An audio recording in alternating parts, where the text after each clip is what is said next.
तो चलिए स्टार्ट करते हैं। देखिए सबसे पहला क्वेश्चन दोस्तों बोला गया है कि रैखिक समीकरण, एक रैखिक समीकरण का घात कितना होता है। तो रैखिक समीकरण का घात एक होता है, याद रखिएगा। अगर आपसे पूछा जाए द्विघात बहुपद का घात कितना होगा, द्विघात समीकरण का घात कितना होगा तो दो, त्रिघात का कहेगा तो तीन, रैखिक का कहेगा तो एक, याद रखिएगा। तो यहाँ से आपको तीन क्वेश्चन, रैखिक का एक, द्विघात का दो, त्रिघात का तीन, याद रखिएगा। ठीक है। अगला tan pi by two, tan pi by two, tan हो गया और पाई का मान होता है 180 दोस्तों, और 2 से भाग लगाएंगे तो कितना हो जाएगा 90, यानी tan 90 का मान होता है दोस्तों इंफिनिटी होता है। कितना होता है इंफिनिटी, जो कि ऑप्शन नंबर डी में आंसर दिख रहा है। ठीक है। अगला सवाल देखिए, बिंदु 4-3 किस चतुर्थांश में स्थित है। 4-3 किस चतुर्थांश में स्थित है। तो देखिए हम आपको बताया था कि देखिए अगर इसमें इस प्रथम पाद की बात किया जाए तो इधर से x और इधर से y दोनों प्लस प्लस होता है, और इसमें पहले x का मान लिया जाता है माइनस और ये y का मान होता है प्लस। तो ये द्वितीय में होता है, और तृतीय में इधर x का मान पहले माइनस, फिर y का भी मान इसमें माइनस होता है। ठीक है। तो दोनों माइनस की अगर बात किया जाए तो ये तृतीय में होता है, और चतुर्थ की बात अगर किया जाए तो चतुर्थ में क्या होता है, पहले x का मान प्लस और बाद में y का मान माइनस। ठीक है। यानी कि चतुर्थ में जो होता है दोस्तों आपका प्लस माइनस होता है। तो आपको इसमें यही बताना है, देखना है कि आपका पहले चार क्या है, प्लस में दिख रहा है और बाद में माइनस में दिख रहा है। तो प्लस माइनस किस में है, ऑप्शन हाँ देखिए चतुर्थ पाद में है। तो ऑप्शन में देखिए कहां पे चतुर्थ पाद है, ऑप्शन नंबर डी इसका राइट आंसर हो जाएगा। ठीक है। अगला सवाल देखिए, वृत्त के केंद्र पर कितना का कोण बनता है। आपको पता होना चाहिए कि एक वृत्त के केंद्र पर कितना का कोण बनता है, 360 डिग्री का बनता है। एक वृत्त की अगर केंद्र पर बात किया जाए तब पूरा कोण यहाँ पे कितना बनता है, टोटल 360 का कोण बनता है। एक वृत्त के केंद्र पर कितना का कोण बनता है, 360 डिग्री, याद रखिएगा, जो कि ऑप्शन नंबर सी में आंसर दिख रहा है। ठीक है। अगला सवाल देखिए, अब इसमें बोल रहा है कि 3, 5, 2, 5, 7, 5, 8, 5 का बहुलक क्या होगा। तो जो सबसे ज्यादा बार आता है वही उसका बहुलक कहलाता है। तो 5 देखिए सबसे ज्यादा बार आया है।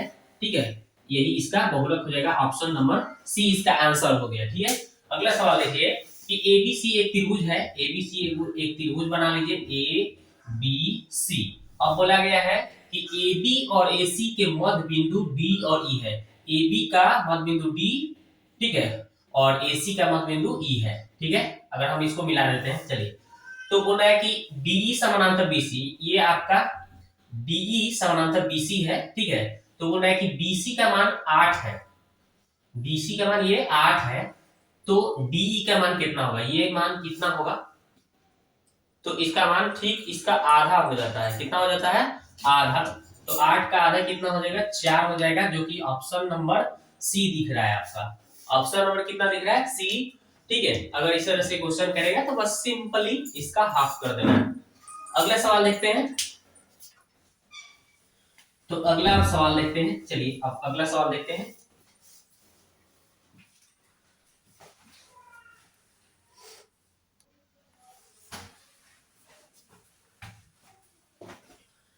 तो आप देखिए दोस्तों, क्वेश्चन नंबर हम लोग कितना 7 नंबर देखते हैं। एक सिक्का को उछालने पर एक चीत आने की प्रायिकता निकालना है। तो एक सिक्का उछालिएगा तो टोटल संभावना उसमें 2 को रहता है, और चीत आने की प्रायिकता, चीत आने की घटना 1 होगा, यानी कि 1/2 इसका आंसर हो जाएगा। ठीक है।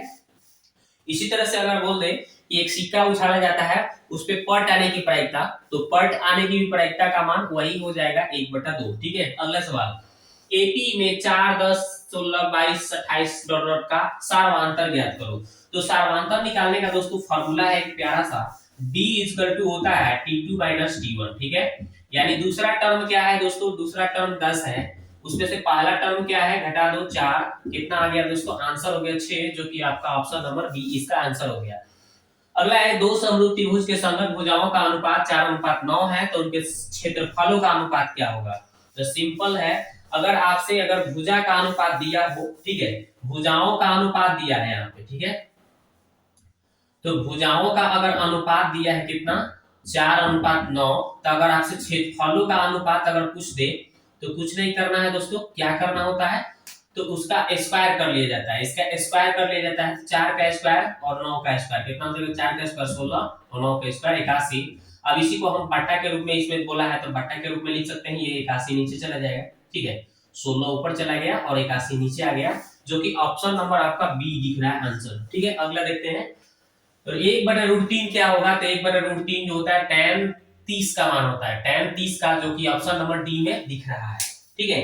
तो यही इसका आंसर हो गया दोस्तों। आप जल्दी से बता दीजिएगा कि कैसा आपको वीडियो लगा, कमेंट बॉक्स में जल्दी से प्यारा सा एक कमेंट करके बताइए, ठीक है। अब मिलते हैं नेक्स्ट वीडियो में, ठीक है।